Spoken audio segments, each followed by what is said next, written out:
નમસ્કાર CB24 news સાથે હું રેશમા આપનું સ્વાગત કરું છું।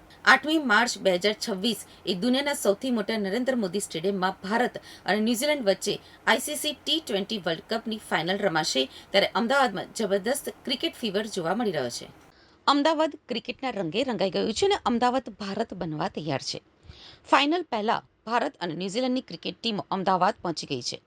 હોટલમાં ટીમોનું જોરદાર સ્વાગત કરાયું છે, તો કેટલાક ક્રિકેટરો રાત્રે કેફેમાં જઈ અમદાવાદી ફિલિંગ લઈ રંગમાં આવી ગયા છે।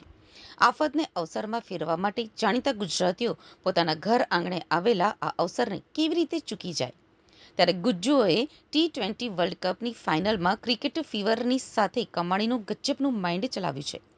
મોદી સ્ટેડિયમ બહાર ટી શર્ટ, ટોપી વેચાઈ રહી છે, તો આસપાસના કોમ્પ્લેક્સોની દુકાનોમાં નાના નાના લોકર રૂમ પણ ખુલી ગયા છે, જ્યાં સ્ટેડિયમની પ્રતિબંધિત ચીજ વસ્તુઓને સાચવી કમાણી થઈ રહી છે, તો આસપાસના ઘરોમાં પણ લોકર રૂમ અને રહેવાની વ્યવસ્થા કરાઈ અને કમાણી કરાઈ રહી છે। સ્ટેડિયમની બહાર હાર્દિક પંડ્યા, વિરાટ કોહલી તેમજ રોહિત શર્મા વગેરેની નંબરવાળી ટી શર્ટો વેચાઈ રહી છે। નરેન્દ્ર મોદી સ્ટેડિયમમાં જ્યારે પણ મેચ હોય છે, ત્યારે ભારત અથવા તો અન્ય ટીમની ટી શર્ટો અને ટોપીનું ખૂબ જ મોટા પ્રમાણમાં વેચાણ થતું હોય છે। ટી શર્ટનો ભાવ 200 થી 300 રૂપિયા સુધીનો છે, જ્યારે ટોપીનો ભાવ 100 થી 150 રૂપિયા છે। ભારતીય ટીમની ટી શર્ટ અને ટોપીનું વેચાણ શરૂ થઈ ચૂક્યું છે।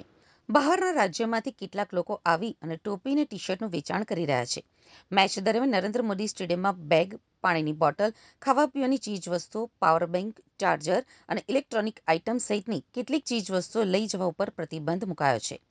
ત્યારે લોકો પોતાની સાથે બેગ અને કેટલીક ચીજ વસ્તુઓ લઈને આવતા હોય છે, જે બહાર સિક્યુરિટી ગાર્ડ અને પોલીસ દ્વારા મુકાવી દેવામાં આવે છે, જેના કારણે આસપાસના લોકો પોતાના ઘરમાં બેગ મૂકવા માટે 50 થી 100 રૂપિયા સુધીનો ચાર્જ લે છે। ટિકિટ માટે તો અમે સવારના અહીંયા ઊભા છીએ, પણ હજુ ઓફલાઈન કે ઓનલાઈન મળતી નથી। અમને ત્યાં અમને તો સવારનું કાલનું એ જ જોવા મળે છે, કમિંગ सून कमिंग। मैं तो अभिषेक शर्मा का फैन हूँ। अभी तक तो नहीं हुआ है उतना अच्छा, बट फाइनल में जरूर होगा। बहुत उत्साह है, इंडिया जीतेगी। मैं जिस भी मैच में जो भी मैच देखता हूँ वो जीतती है इंडिया।